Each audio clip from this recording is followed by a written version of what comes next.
The first public, nice, detailed public description was in the book of Cara St. Louis Farrelly, The Sun Thief, where she says that there are hollow fibers sprayed, self-replicating hollow fibers that are there to kind of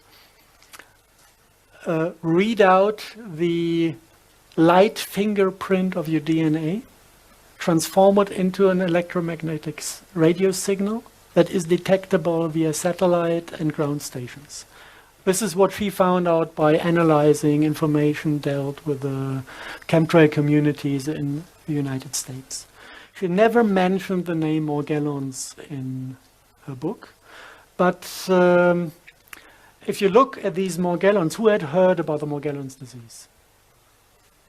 Half of you, okay. Let's just have a look at them. Nice creatures. This is a German tomato that got some German rain on top of itself.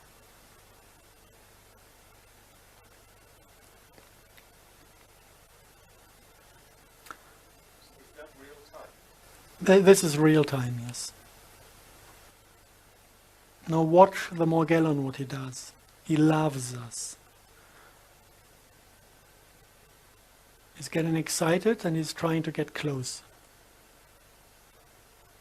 I don't know exactly what they react on, maybe on infrared radiation.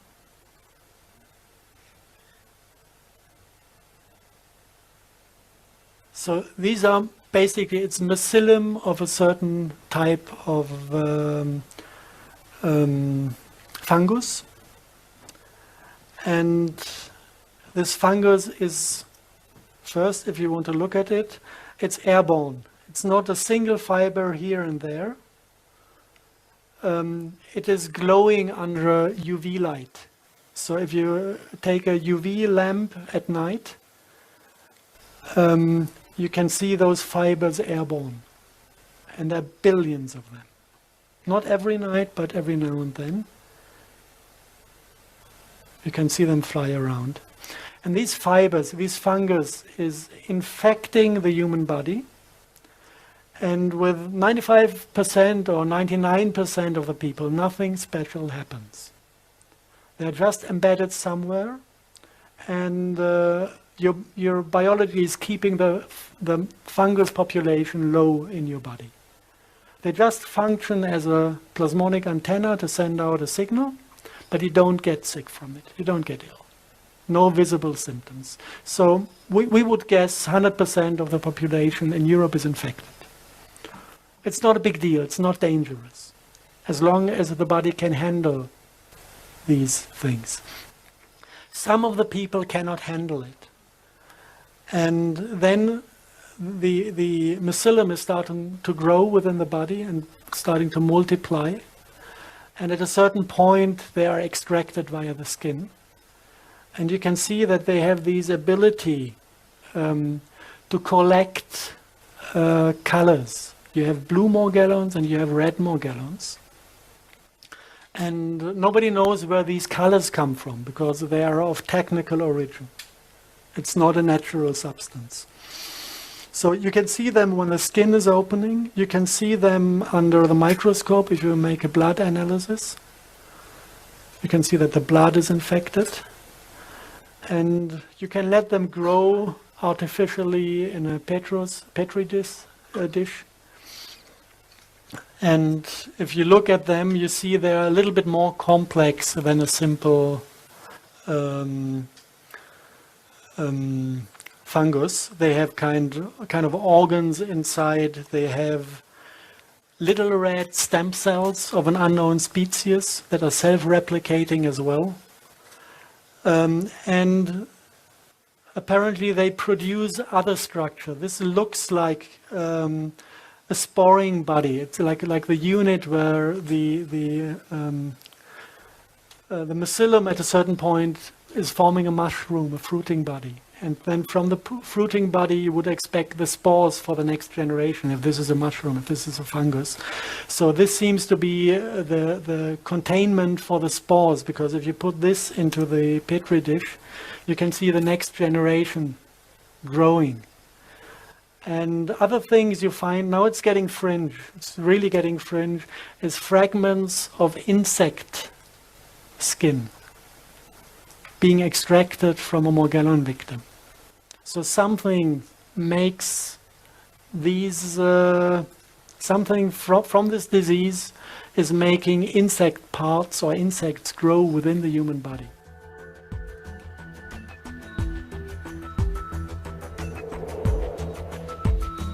Yes. We'll have this. He said it had been tested in the last Iraq war.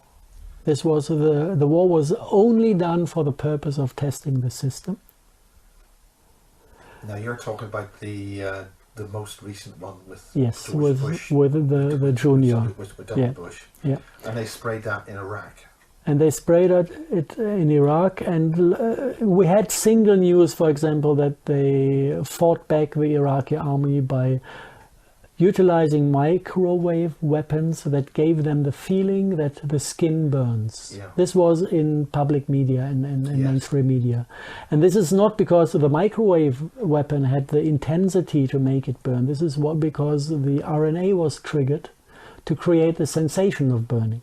Right. So this had a kind of agent within the bodies of the Iraqi army. They tested all other aspects of it. Which are these aspects? From the text, he says you have these psychotronic weapons, making them give up, making them fall in love with the American soldiers, whatever. A long list of psychotronic functions. And you can make people sick, you can make them die of cancer after 1 year, you can make them die in 6 minutes, and you can make them die in 6 seconds if you want to. This is what he listed. And but the most interesting thing from this paper is that he said that they spent 10 billion US and half a year, I think it was half a year, to optimize the cluster topology. And this is something, it sounds just like science fiction if you say it like this, but if you really think about it, if it is only about infecting humans with a virus-like synthetic RNA, you could give a damn about cluster topology. Cluster topology starts to become an interesting topic if this RNA cluster is supposed to carry a soul. Only then a soul or an artificial intelligence or whatever, an RNA.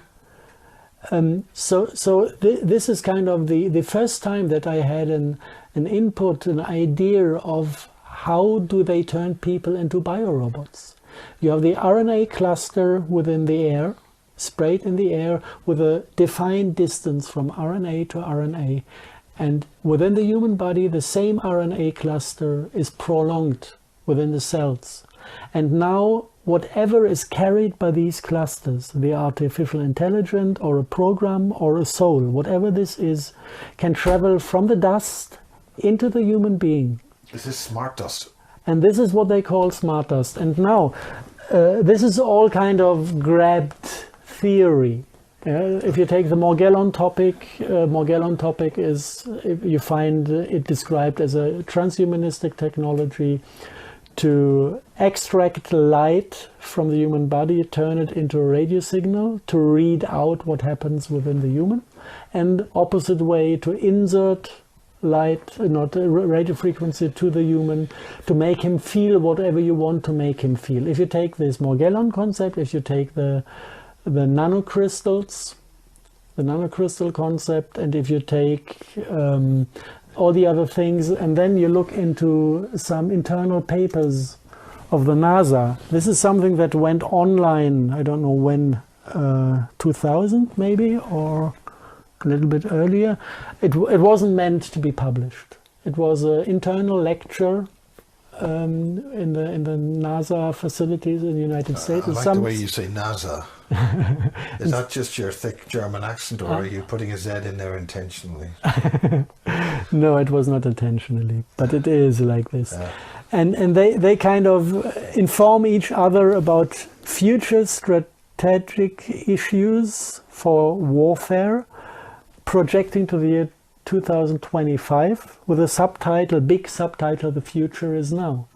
And if you look through it, you find the concept of some sensor swarm, smart dust. You find nanotechs, which is identical with the Morgellon function. And you find co-opted insects.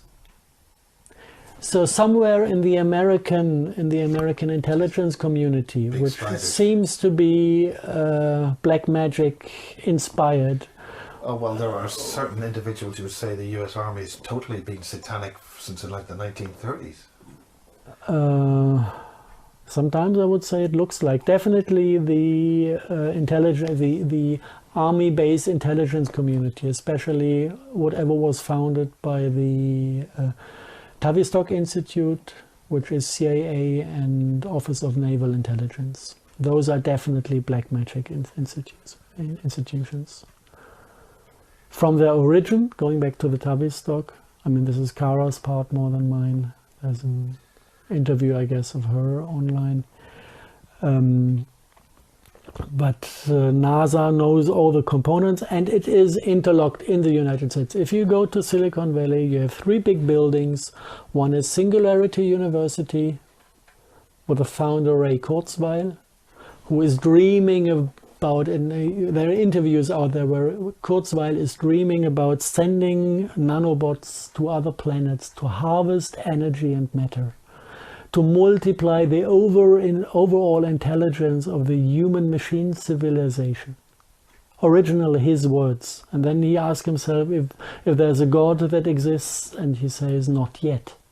Yeah. This is Ray Kurzweil. Now, next building from Singularity University, Transhumanistic headquarters, is Google headquarters, where he now is head developer, same Ray Kurzweil.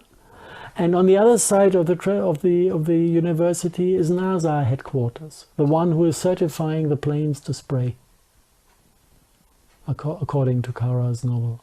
So all these members of this Black Brotherhood even sit in the same street as neighbors. And I think it's kind of about... They feel fairly safe. Looks like. But that's because people don't understand the consequences, or are they hive programmed already? Some people do understand the consequences. The Russians did understand the consequences of spraying the military compounds, which would have meant losing the harvest and falling under Monsanto, and they decided to stop spraying. And the NSA realized, I guess, that the CIA is a black magic unit.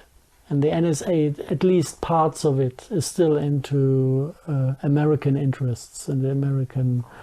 I mean, actually human interests. Yes, whatever. So the answer on... or no, not the answer. Maybe in a reaction to realizing that whatever is happening there with following demonic or archon interests, the NSA downed Evergreen International. They downed the CAA spraying airline. And the kind of little... When you say downed it, do they shut it down? Yes. NSA has one option. This is cutting money flow. If the CIA wants the Congress to send troops to Iran to start World War III, and they are blackmailing members of the Congress, sending millions to them to vote for their interests, the NSA is blocking the money flow. This is the only option they actually have if they don't want to enter this war. And but the logic of that situation is that the United States is losing control of itself. yes. Because the information I got recently was this massive war. We haven't talked about this alien war that's slightly out of frequency, shall we say. That within 6 years, the United States is going to be completely destroyed. Maybe parts of them are regaining control at the moment, which would be nice. No. I mean, look at the position of veterans today in the United States of today. Well, there's been a big row with that recently. Yeah. And look how the NSA acts. Some of them are still in their minds, I would say. And worst case scenario would be a civil war between Pentagon and CAA Homeland Security Alliance. And this is maybe why the prognosis on the number of surviving Americans within the next years is pretty harsh and low. Now, what do you mean by that, the prognosis? There's one website that is kind of giving out numbers of how many people will live in which country during the next decades. And for the United States, they gave out numbers of 20% surviving.